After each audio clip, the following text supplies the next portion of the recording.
Hi friends, welcome to Quick Logics. రీజనింగ్లో భాగంగా మనకి ఇలాంటి క్వశ్చన్స్ అడుగుతున్నాడు. చూడండి ఫ్రెండ్స్, క్యాలెండర్ పార్ట్ నుంచి ఇలాంటి క్వశ్చన్స్ అడుగుతున్నాడు. 1 జనవరి 2024 మండే అయితే 31 డిసెంబర్ 2024 అనేది ఏ డే అవుతుంది అని అడుగుతున్నాడు ఫ్రెండ్స్.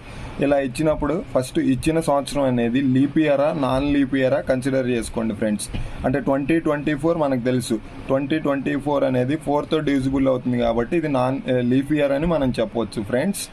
ఇప్పుడు ఈ 2024 జనవరి 1 మండే కాబట్టి మనము లీప్ ఇయర్లో ఎన్ని డేస్ ఉంటాయి ఫ్రెండ్స్?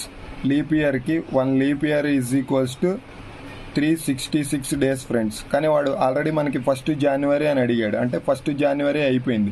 366లో నుంచి 1 డే సబ్ట్రాక్ట్ చేస్తే ఎంత వస్తుంది ఫ్రెండ్స్? 365 డేస్ వస్తుంది ఫ్రెండ్స్. ఈ 365ని 7తో డివిజన్ చేయాలి. ఈ 7th ఎందుకు డివిజన్ చేయాలంటే 1 వీక్కి 7 డేస్ ఉంటాయి కాబట్టి ఫ్రెండ్స్, మనం ఈ 365 డేస్ని 7తో డివిజన్ చేస్తున్నాం ఫ్రెండ్స్. సో 365ని 7తో డివిజన్ చేస్తే 5 7 are 35, 1 15, 2 7 are 14. సో రిమైండర్ 1 ఉంది ఫ్రెండ్స్. అంటే ఇప్పుడు మనకి ఈ మండేకి 1 డే యాడ్ చేయాలి ఫ్రెండ్స్. ఈ మండేకి 1 డే యాడ్ చేసి ఏమవుతుంది ఫ్రెండ్స్? మన ఆన్సర్ ట్యూస్డే అవుతుంది ఫ్రెండ్స్. సో ఫైనల్గా మన ఆన్సర్ ఏంటి ఫ్రెండ్స్?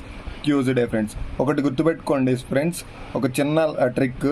ఇప్పుడు నాన్ లీప్ ఇయర్ అంటేనేమో, నాన్ లీప్ ఇయర్ అంటే 1 జనవరి ఏ డే అయితే వస్తుందో 31 డిసెంబర్ కూడా అదే డే వస్తుంది ఫ్రెండ్స్. లీప్ ఇయర్లో అయితే 1 జనవరి ఏ డే వస్తుందో 31 డిసెంబర్ దాని తర్వాత డే వస్తుంది friends. Thank you for watching.